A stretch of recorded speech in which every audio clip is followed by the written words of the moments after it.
जब तक मशाल जलती रहे। पुराने ज़माने की ये कहानी है। एक प्रदेश में एक आदमी जिसका नाम विवेक था, उसने प्रेम विवाह किया था, यानी कि लव मैरिज। हालांकि तब प्रेम विवाह करना कोई छोटी या आम बात नहीं थी, लेकिन फिर भी विवेक और उसकी प्रेमिका, जो अब उसकी धर्मपत्नी बन चुकी थी, उनका सच्चा प्रेम देखकर लोगों ने उन्हें स्वीकार कर लिया और लोग उनके प्यार की मिसाल देने लगे थे। वे दोनों भी अपने प्यार से भरे एक नए संसार में काफ़ी खुश थे।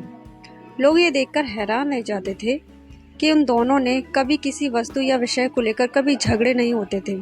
विवेक और उसकी पत्नी ने अपने प्यार की रोशनी सदा रोशन रहे, इसलिए एक नियम बनाया था। उन दिनों लोग रात को छतों पर मशाल जलाया करते थे ताकि घर आंगन में उजाला रहे और सोने के समय उन्हें बुझा देते। प्रेमी जोड़े ने तय किया था कि वे जब तक साथ रहेंगे तब तक उनके घर की मशाल जलती रहेगी। अब रात होते ही पूरे प्रदेश में अंधेरा हो जाता, लेकिन एकमात्र इस विवेक का घर रोशनी से जगमगाता।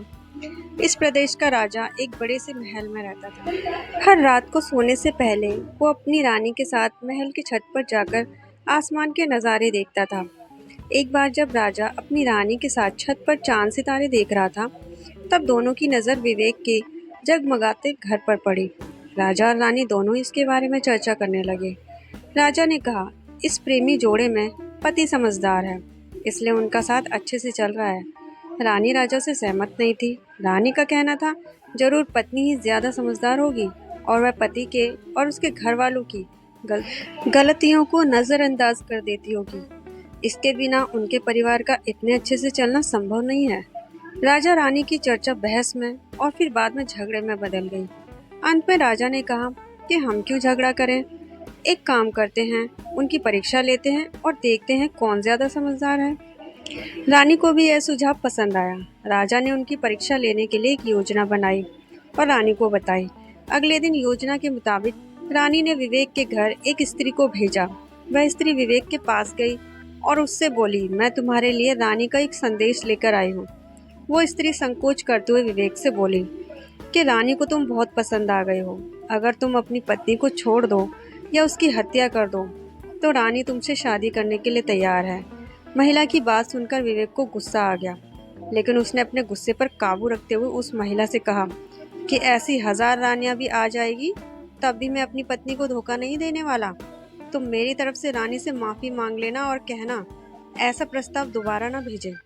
उस स्त्री ने विवेक ने जो कहा वह बात राजा और रानी को जाकर बता दी। विवेक का ऐसा जवाब सुनकर राजा खुश हो गया, क्योंकि राजा जैसा सोचता था विवेक उतना ही समझदार निकला। अब विवेक की पत्नी की परीक्षा की बारी थी।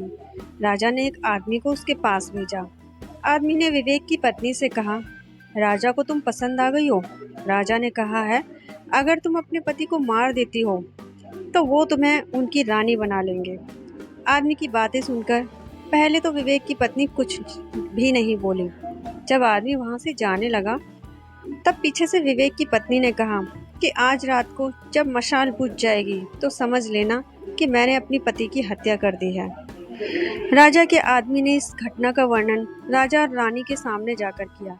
राजा को विवेक की पत्नी पर काफी गुस्सा आया, लेकिन रानी ने राजा से कहा कि वह सिर्फ ऐसा कह सकती है, कर नहीं सकती। आखिर वह उसकी पत्नी है और प्रेमिका भी। राजा ने तय किया कि विवेक को खतरे में नहीं डालना चाहिए, इसलिए राजा ने अपने कुछ सिपाहियों को आदेश देकर उसके घर के पास खड़ा रहने के लिए कहा। राजा ने उनको समझाया कि जैसे ही विवेक के घर की मशाल बुझे तो तुरंत उसके घर में घुस जाना और विवेक को बचा लेना। रात होते ही राजा और रानी अपने महल की छत पर आकर विवेक के घर की तरफ देखने लगे। आधी रात हो गई, लेकिन कुछ भी नहीं हुआ। रानी राजा से कहने लगी, देखा, मैं कहती थी ना कि वो सिर्फ कह सकती है, ऐसा कर नहीं सकती। रानी के ये शब्द कहे कि राजा ने देखा कि विवेक के घर की मशाल बुझ चुकी है।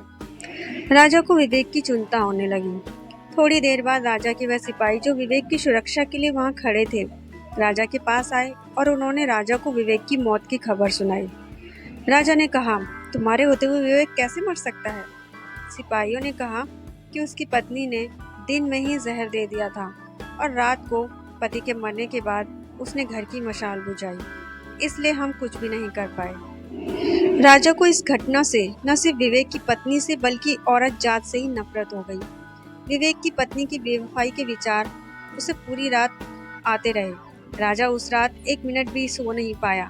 राजा को इस बात का काफी पश्चाताप हुआ कि उसकी वजह से विवेक को अपनी जान गंवानी पड़ी। सवेरे राजा ने अपने एक मंत्री को बुलाया और उसे आदेश दिया कि मैं शिकार करने जा रहा हूँ। जब तक मैं लौटूंगा, इस प्रदेश की सभी महिलाओं को गला काटकर मार देना। राजा का ऐसा आदेश सुनकर मंत्री ने राजा से काफी समझाने की कोशिश की, लेकिन राजा उसकी एक भी बात सुनने के लिए तैयार नहीं था और राजा ने उसे धमकी दी कि अगर तुमने यह काम पूरा नहीं किया तो सबसे पहले मैं तुम्हें ही मौत की सजा दे दूंगा।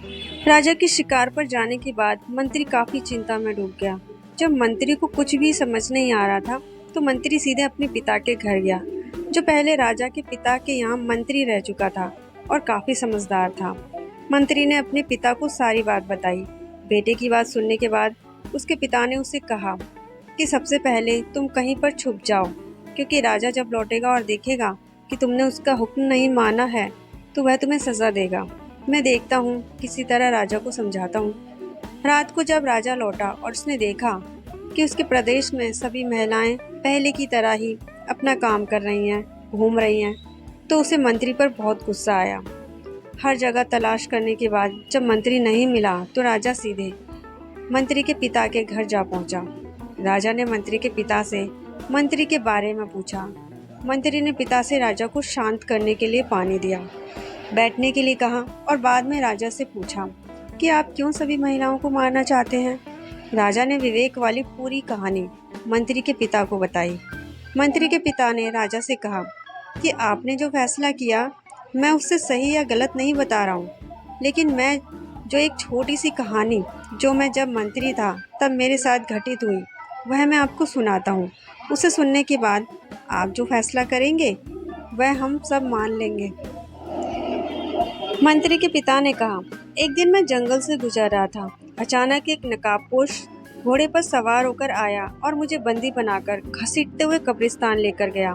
वह मुझे एक कब्र के पास लेकर आया। वहाँ पर पहले से एक कब्र खुदी हुई थी और एक सर कटा हुआ आदमी उस कब्र में था।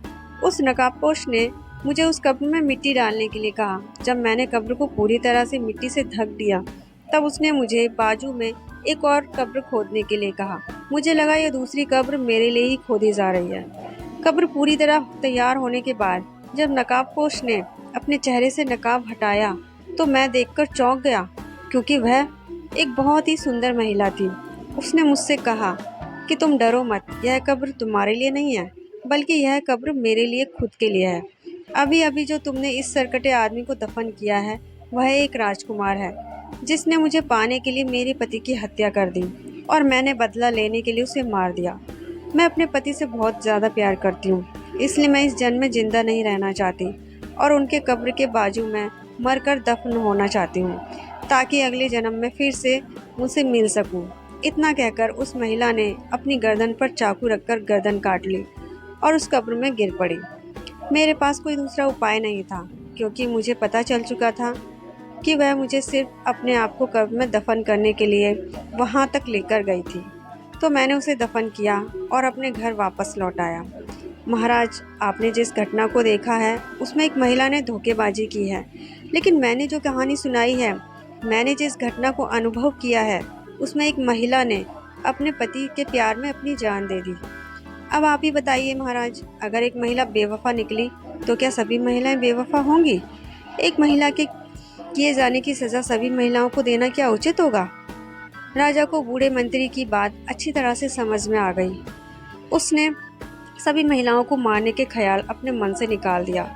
इस तरह यह कहानी हमें समझाती है कि दुनिया में अलग अलग तरह के लोग हैं, अलग अलग तरह के उनके विचार हैं और उतने ही अलग अलग तरह के सबके व्यवहार हैं। हम एक आदमी का व्यवहार देखकर बाकी सबके लिए कोई फैसला नहीं कर सकते।